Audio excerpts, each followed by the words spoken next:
Nah, kita akan melihat saudara karunia yang diberikan kepada kita sebagai umat Tuhan.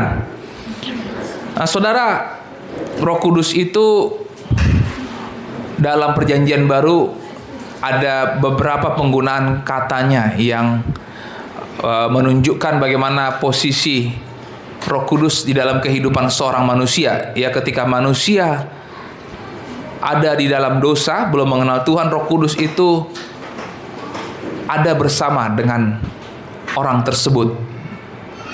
Ya, yang pertama, Roh Kudus itu ada bersama dengan orang tersebut. Roh Kudus itu yang menyampaikan keyakinan, ya, conviction, kebenaran akan Yesus Kristus sebagai Tuhan dan Juru Selamat. Nah, ini saudara, biar kita bisa membedakan ya penggunaan kata bersama, di dalam, dan di atas. Ya, bersama itu ketika manusia belum mengenal Tuhan. Seperti saudara dan saya mungkin ada dalam rentang kehidupan kita di mana kita belum sungguh-sungguh mengenal Tuhan, belum pernah menyatakan bahwa Yesus adalah Juru Selamat. Nah, itu bersama. Amin, saudara. Ya, Roh Kudus itu bersama dengan saudara. Artinya dia yang memberikan keyakinan kepada kita di dalam hati kita. Makanya ketika kita melakukan penginjilan, pemberitaan firman, kita hanya bisa memberitakan. Tetapi untuk meyakinkan dia, itu adalah pekerjaan Roh Kudus. Nah, yang kedua adalah di dalam. Ketika seseorang sudah menerima Kristus, maka Roh Kudus itu tinggal di dalam diri seseorang. Amin. Tinggal di dalam diri seseorang, dan dia berdiam di dalam diri saudara dan saya. Nah, yang ketiga adalah Roh Kudus turun ke atas kamu. Ya, itu bicara tentang bagaimana Roh Kudus yang menguasai seluruh hidup kita. Roh Kudus yang mengambil alih hidup kita. Ya, seperti yang saya sering gambarkan. Ya, kalau ada air dimasukkan ke gelas, ya itulah gambaran Roh Kudus masuk ke dalam diri kita. Tapi kalau Roh Kudus turun atas kita, ya seperti di Kisah Para Rasul, ya maka engkau akan menerima kuasa kalau Roh Kudus turun atas kamu. Nah, jadi berbeda dengan yang gelas, gambarannya itu Roh Kudus itu seperti kolam renang, kita yang lompat ke dalam kolam renang itu. Amin. Jadi disitulah gambaran Roh Kudus menguasai hidup kita. Ya, justru kita yang tenggelam di dalam kehadiran Roh Kudus itu. Nah, itu adalah gambaran dari keberadaan Roh Kudus di dalam kehidupan seseorang. Dari mereka mulai percaya kepada Tuhan Yesus sampai mereka hidup berdasarkan kehendak Roh Kudus. Nah, jadi itu menjadi pertanyaan sering yang muncul ya. Kalau dunia ini atau orang-orang yang belum mengenal Tuhan, apakah Roh Kudus berbicara kepada mereka? Ya, jawabannya iya. Amin, saudara. Iya, tetapi sifatnya baru bersama ya. Bersama dengan mereka untuk meyakinkan mereka bahwa Yesus Kristus adalah Tuhan. Nah, kita melihat di 1 Korintus pasal yang ke-12, saudara, ada rupa-rupa karunia, tetapi satu roh. Nah, saudara, Roh Kudus yang tinggal di dalam hati kita, dia memiliki pekerjaan, dia memiliki penyataan yang harus kita sadari, bahwa Roh Kudus itu melakukan suatu pekerjaan di dalam hidup kita, dan apa yang dia kerjakan itu dibutuhkan bagi jemaat Tuhan, bagi kehidupan gereja kita satu sama lain. Nah, ini nanti akan menunjukkan apa sebenarnya gereja yang diharapkan oleh Tuhan Yesus. Bagaimana bentuk gereja yang diharapkan oleh Alkitab. S1 sekarang tentang karunia-karunia roh. Aku mau saudara-saudara supaya kamu mengetahui kebenarannya. Jadi kita sebenarnya perlu mengetahui ini. Jangan sampai kita menganggap udahlah yang penting gereja aja gitu kan. Yang penting datanglah hari Minggu kan gitu kan. Yang penting ikut ibadah, dengerin Pak Misael, Pak Maripin khotbah, udahlah gitu, yang penting beres. Tidak ya saudara ya. Karunia-karunia itu nanti akan memberikan peran bagi saudara dan saya masing-masing. Walaupun peran kita tidak sama, sebagaimana tubuh yang digambarkan, tubuh manusia punya kepala, punya tangan, punya kaki, sehingga kita memiliki peran yang berbeda masing-masing. Nah, yang repot kalau misalkan ada yang menjadi tangan, tapi karena dia melihat kepala keren, saya pengen jadi kepala gitu kan. Dalam gambaran tubuh manusia ya saudara, dia dengkul tadinya gitu kan, dia ngelihat tangan keren, saya pengen jadi tangan gitu. Nah itu saudara hal yang harus kita hindari. Amin. Yang harus kita terus kejar adalah apa sebenarnya karunia di dalam diri saudara, yang mana saudara menjadi bagian dari tubuh Kristus itu sendiri. Kita bicara jemaat lokal ya. Kalau kita bicara jemaat tubuh Kristus secara keseluruhan kan itu seluruh dunia ya, tubuh Kristus. Tapi kita bicara gereja lokal. Nah, kalau kita mau menjadi bagian dari tubuh yang berfungsi, kita harus menyadari, ya saya ini apa sih gitu kan. Ibaratnya kalau dalam tubuh, saya ini bagian mana? Bagian tangan kah? Jari? Ya, atau bagian kaki? Nah, saudara, itu yang sebenarnya paling inti dari apa yang mau disampaikan di dalam firman Tuhan hari ini. Ya, kita harus mengetahui kebenaran itu. Ayat yang kedua, saudara, kamu tahu bahwa pada waktu kamu masih belum mengenal Allah, kamu tanpa berpikir ditarik kepada berhala yang bisu. Nah, jadi saudara, kita tahu dulu konteksnya ya. Jemaat di Korintus itu dulu ada juga yang menyembah berhala sebelum mengenal Kristus.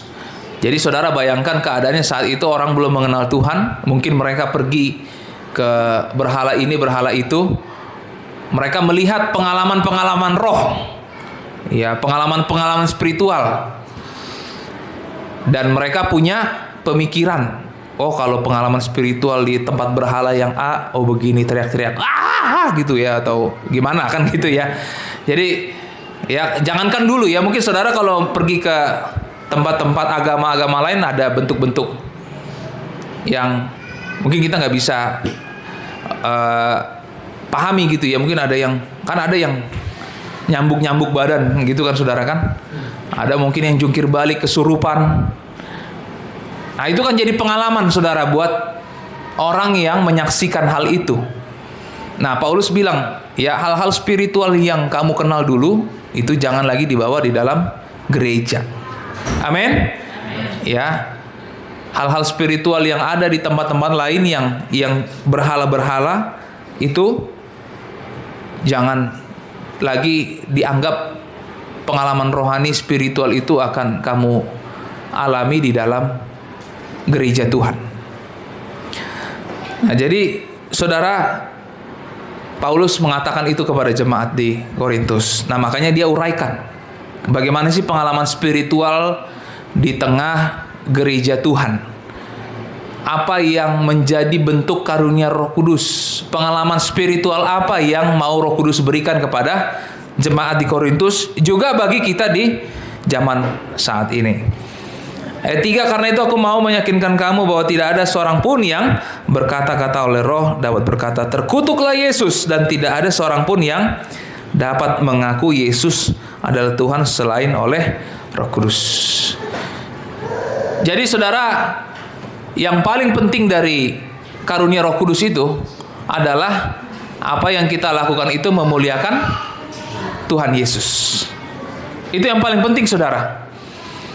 Mau bentuknya dia karunia yang berbicara, mau dia karunia bernubuat, mau dia karunia untuk melakukan mujizat.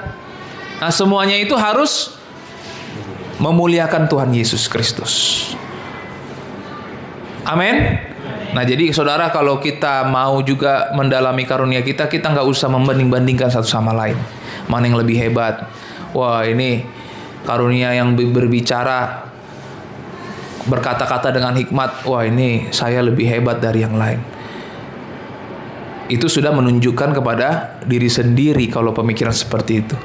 Tapi kalau pemikiran karunia Roh Kudus, itu selalu menunjuk kepada dan memuliakan Tuhan Yesus. Saudara, itu penting untuk kita pahami bersama. Ayat 4, ada rupa-rupa karunia tapi satu roh, dan ada rupa-rupa pelayanan tetapi satu Tuhan, dan ada berbagai-bagai perbuatan ajaib, tetapi Allah adalah satu yang mengerjakan semuanya dalam semua orang. Jadi Paulus intinya mengatakan, bagaimanapun bentuknya, siapapun yang melakukan, dimanapun peristiwanya, itu satu Allah. Amin. Dan kita tidak perlu bersaing satu sama lain. Gereja A, gereja B, ya gereja C, itu semua adalah datang dari satu Allah.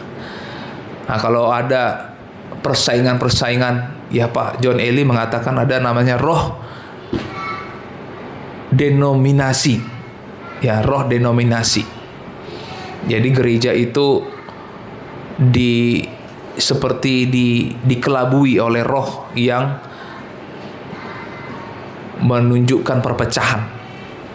Maka orang bangga dengan denominasi, bangga dengan nama sinode. Jadi saudara, kalau saudara bangga berlebihan terhadap sinode, itulah roh denominasi. Amin. Ya, kita bangga terhadap GKA, tapi tidak terlalu bangga. Karena itu hanya akan membuat kita bersikap, ya, perpecahan kita hanya, ya, walaupun itu mungkin tidak secara terang-terangan kita katakan, ya, tapi itu akan mempengaruhi cara kita bersikap dengan jemaat Tuhan yang di luar dari merek gereja GKA. Nah, jadi kita harus punya sikap bahwa semua karunia, semua pelayanan itu datang dari satu Allah. Kalau ada yang bertanya, wah, itu cuman kok nggak sesuai Alkitab ya, kok nggak benar ya? Ya, nanti akan diuji sendiri, saudara, ya. Pelayanannya akan tetap bertahan atau tidak. Ya, kita lihat Tuhanlah yang akan memberikan pertumbuhan, kan begitu, saudara. Ayat yang ketujuh, tetapi kepada tiap-tiap orang dikaruniakan penyataan roh untuk kepentingan bersama. Nah, jadi saudara, kita harus ingat saat itu kan belum ada Alkitab Perjanjian Baru, yang ada hanya Perjanjian Lama. Jadi Roh Kudus itu bekerja di dalam gereja dengan penyataan-penyataan. Kalau Roh Kudus itu bekerja, ada terjadi perbuatan yang ajaib, ada kesembuhan, ada nubuat, ada kata-kata hikmat. Itulah yang menjadi guidance-nya gereja di dalam Perjanjian Baru. Ya, karena apa, saudara? Alkitab Perjanjian Baru kan belum ada. Jadi Roh Kudus itu menyatakan melalui, ya, manusia-manusianya, melalui jemaat-jemaatnya pada saat itu. Walaupun demikian, sekarang ada pemikiran atau pandangan bahwa Roh Kudus itu tidak lagi menyatakan dirinya melalui karunia Roh Kudus, ya, seperti nubuat, seperti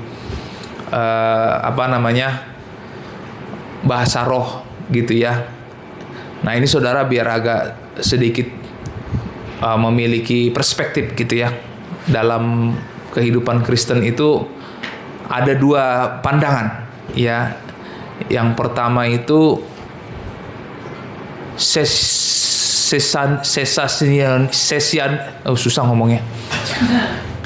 sesasionisme, ya, atau pengajaran yang mengajarkan bahwa karunia-karunia Roh Kudus seperti bahasa roh atau nubuatan itu sudah tidak ada. Karena apa ya? Dianggap dengan adanya Alkitab, maka Tuhan tidak lagi menyampaikan perkataannya secara langsung kepada gereja Tuhan. Nah, itu sesasionisme. Kalau dibuat bahasa Indonesia jadi sesasionisme kali gitu ya. Nah, jadi dianggap bahwa nubuatan bahasa roh itu tidak ada lagi. Nah, ini adalah biasanya orang-orang yang berfokus kepada pengajaran-pengajaran tradisi dari gereja yang semuanya tertulis di dalam Alkitab. Ya, jadi di luar Alkitab, wah nggak ada lagi itu kan gitu. Nah, yang kedua adalah sensasionalisme. Ini bahasa-bahasa kerennya aja saudara ya. Artinya adalah orang-orang yang melihat karunia Roh Kudus, penyataan Roh Kudus itu sebagai sesuatu yang sensasional. Nah, orang-orang yang punya pandangan seperti ini biasanya mereka akan melihat bahwa Roh Kudus itu ada dengan hal-hal yang penuh dengan sensasi di dalam satu gereja. Kalau nggak ada sensasinya, maka dianggap Roh Kudus itu tidak ada, gitu kan? Contohnya sampai kalau ada KKR jungkir balik gitu orang kan, kesembuhan. Iya, kesembuhan atau iya sampai getar-getar gitu kan? Itu orang yang melihat, wah ada sensasinya nih gitu, wah ini baru ada Roh Kudusnya kan gitu kan? Nah, itulah sensasionalisme. Nah, jadi pandangan-pandangan ini kita biar mengerti. Pandangan apa yang mau kita lihat? Ya, walaupun tidak harus kita memilih salah satu ya. Tapi artinya saudara, kalau kita menilai gereja itu punya Roh Kudus atau tidak, ya saya pikir kita harus kembali kepada Alkitab. Amin. Kalau jemaat itu sudah mengatakan bahwa Yesus itu adalah Tuhan, maka kita percaya ada Roh Kudus di situ. Amin. Ya, tapi kalau ada kesembuhan, ada kata-kata lidah, bahasa roh, itu juga ada Roh Kudus di situ.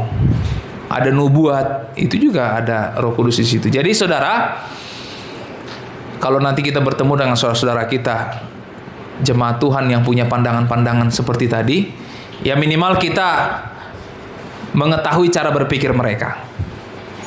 Dan kita tidak perlu menjadikan itu sebagai sesuatu masalah atau polemik. Amin saudara.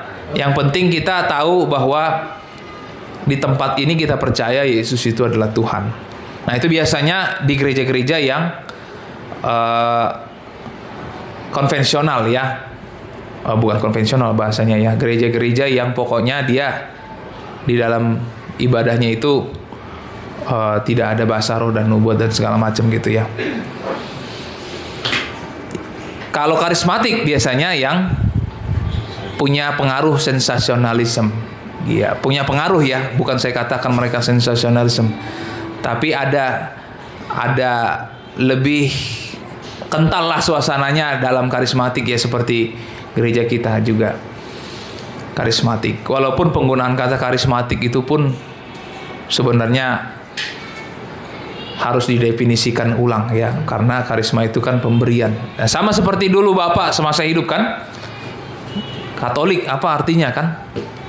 Kita juga Katolik, kitanya gitu kan. Injili ya, kita juga Injili. Ya, secara arti fundamental makna dasarnya ya kita semua punya sifat-sifat gereja itu kan gitu ya kata Bapak. Karisma ya pemberian Roh Kudus itu punya ya karunia itu dilaksanakan di dalam gereja. Nah, itu kan juga sebenarnya sifatnya Allah gitu ya. Katolik itu kalau nggak salah dia Allah itu untuk semua makhluk gitu. Katolik sebenarnya maknanya itu gitu ya. Nah, jadi saudara, kita lanjut ayat yang ke-8, sebab kepada yang seorang roh memberikan karunia untuk berkata-kata dengan hikmat, dan kepada yang lain roh yang sama memberikan karunia berkata-kata dengan pengetahuan. Kepada yang seorang roh yang sama memberikan iman, dan kepada yang lain ia memberikan karunia untuk menyembuhkan. Kepada yang seorang roh memberikan kuasa untuk mengadakan mujizat, dan kepada yang lain ia memberikan karunia untuk bernubuat. Dan kepada yang lain lagi ia memberikan karunia untuk membedakan bermacam-macam roh. Kepada yang seorang ia memberikan karunia untuk berkata-kata dengan bahasa roh, dan kepada yang lain ia memberikan karunia untuk menafsirkan bahasa roh itu. Tetapi semuanya ini dikerjakan oleh Roh yang satu dan yang sama, yang memberikan karunia kepada tiap-tiap orang secara khusus seperti yang dikehendakinya.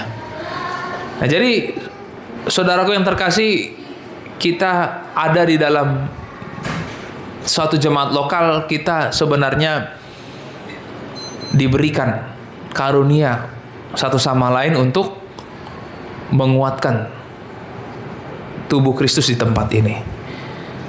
Nah, kita sebenarnya di dalam perjanjian baru, kalau dihitung dengan semua surat-surat di tempat lain itu ada 18, saudara. 18 karunia. Saya pikir saudara harus mulai melihat, ya, apa sih karunia yang saya terima, ya, supaya kita berdayakan di tempat ini.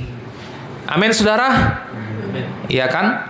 Makanya sebenarnya tempat yang paling tepat untuk kita melaksanakan, ya, melatih karunia-karunia yang sudah Tuhan berikan itu di dalam komunitas sel.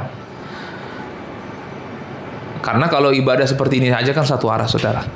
Tapi kalau komsel, gathering, nah itu kan sebenarnya ruang bagi kita untuk, ya, saling mendoakan. Kalau ada kesembuhan, kata-kata hikmat, nah itu boleh kita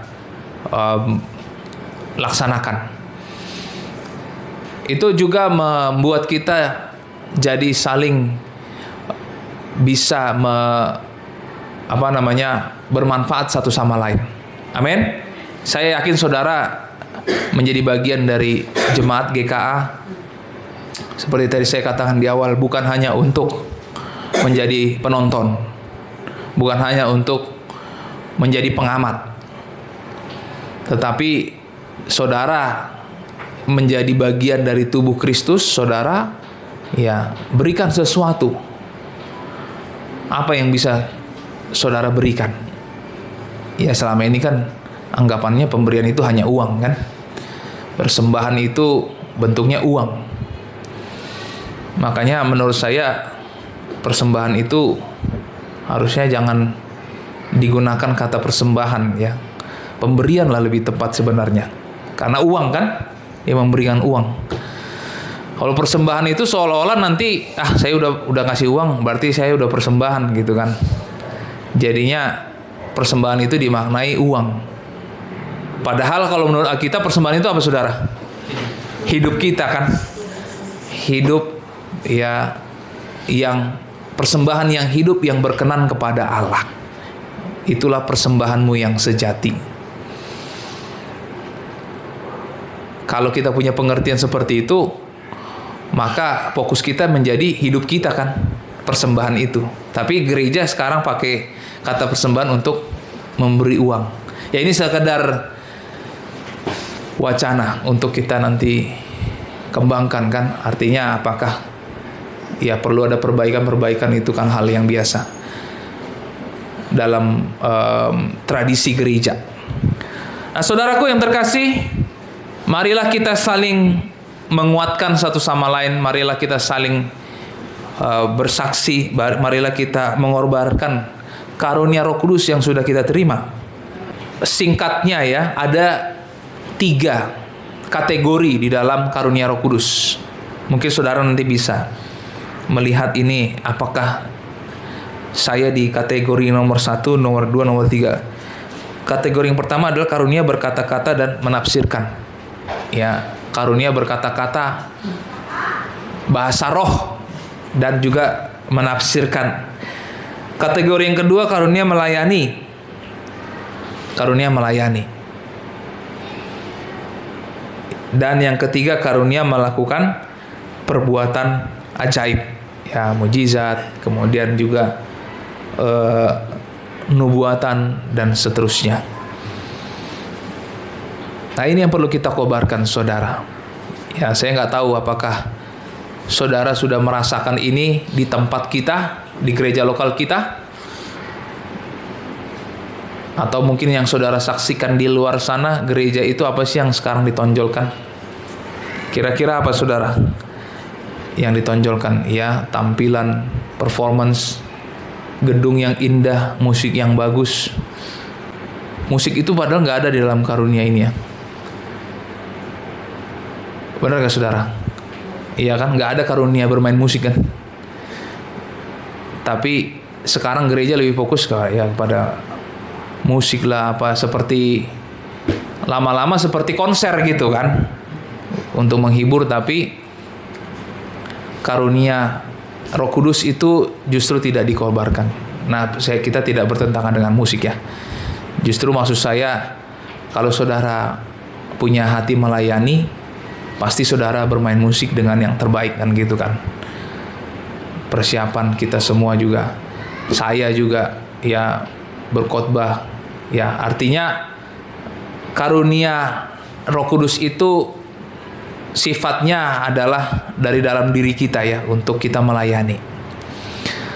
Nah, jadi saudara, saya rindu karunia-karunia Roh Kudus ini kita kibarkan di dalam pelayanan kita di tempat ini.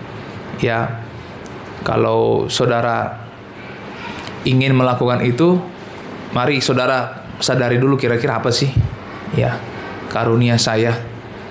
Ya, untuk apa, saudara? Untuk melayani, untuk menjadi membawa orang itu semakin bertumbuh, semakin kuat. Amin. Jadi fokus dalam karunia Roh Kudus ini bukan untuk diri kita. Makanya kan di pasal berikutnya, di pasal 14 dikatakan, aku akan menunjukkan jalan yang lebih baik lagi ya. Coba kita lihat, saudara ya. Ayat 1 Korintus pasal 12 ayat 31. Jadi berusahalah untuk memperoleh karunia-karunia yang paling utama, dan aku menunjukkan kepadamu jalan yang lebih utama lagi. Ya, jadi dari hal yang utama ada lagi yang lebih utama. Apa itu, saudara, di pasal 13? Kasih. Ya, jadi saudara, mau pakai sebutan kita ya, mau kita bikin gelar kita rasul, nabi, itu nggak ada artinya, saudara, kalau tidak ada kasih. Nah, kasih itu yang mendasari semua apa yang mau kita berikan kepada jemaat di tempat ini.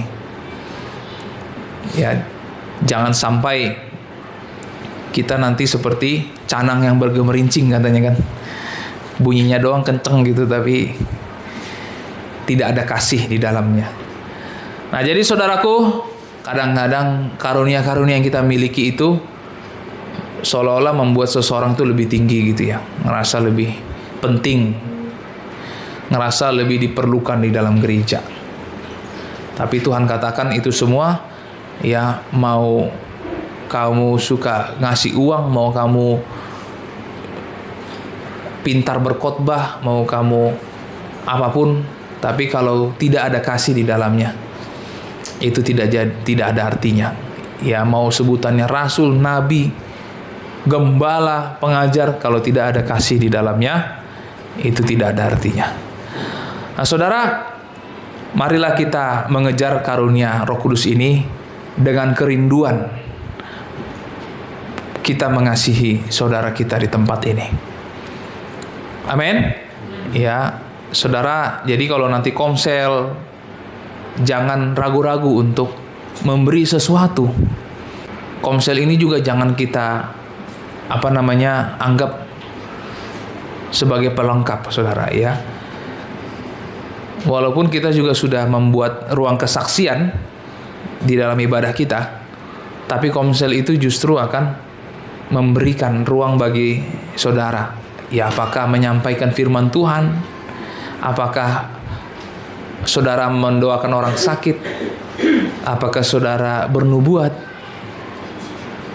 Mari kita latih, mari kita praktikkan karunia itu. Nah, jadi saudara, apa yang kita laksanakan untuk membangun tubuh Kristus. Puji Tuhan. Amin saudara. Demikian firman Tuhan.